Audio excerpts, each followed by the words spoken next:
Hi guys, we have earlier completed English Literature Cultural Studies Question Answer Part 1. Let's begin Part 2.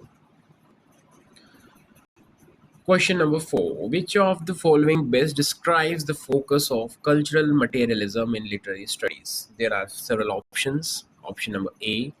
The universal themes in literary classics, the spiritual essence of literary forms, the historical and ideological context of text, the formal properties of poetic language. What will be the answer? Let's see. The answer is C, the historical and ideological context of texts. Let's discuss a bit. Explanation. What is cultural materialism? It is a Marxist-influenced approach to literary studies that emphasizes the material, political, and historical conditions in which texts are produced and interpreted. It is developed in UK in 1980s and closely linked with Raymond Williams. Raymond Williams is a key figure as a founding figure in political sociology. He later critics like Jonathan Dollimore and Alan Shinfield also followed him. Key features. It sees literature as a part of ideological state apparatus, not separate from social and political life. It focuses on power, class, ideology, and gender, how these interacts with literature. Often applies a historical lens to colonial text, uncovering hidden power structures. Question number 5. Which of the following best represents the influence of Antonio Gramsci on cultural studies? Option A, psychoanalytic theory of the unconscious. Option B, concept of mimicry in post-colonialism. Option C, theory of hegemony and consent. Option D, structuralist analysis of myths. Answer is C, theory of hegemony and consent.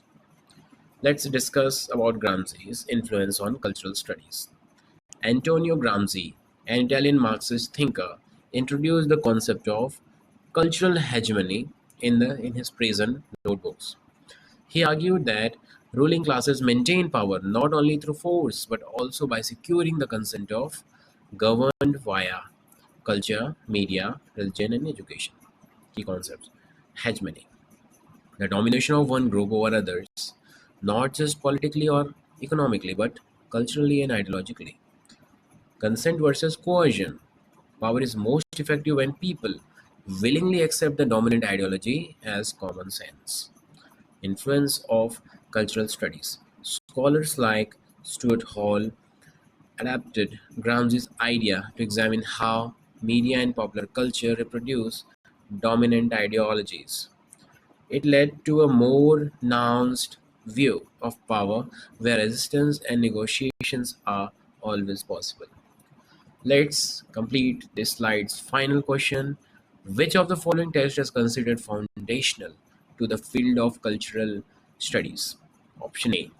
The Anxiety of Influence by Harold Bloom, Wretched of the Earth by Frantz Fanon, Culture and Society by Raymond Williams, The Interpretation of Dreams by Sigmund Freud. Answer will be obviously the option C, Culture and Society by Raymond Williams. Let's see why. Why culture and society matters. Published in 1958, Culture and Society by Raymond Williams is widely seen as a foundational text in the development of British cultural studies. William traces how the concept of culture evolved in response to the Industrial Revolution, shifting from something elitist to something shaped by ordinary social practices and values. Key takeaways.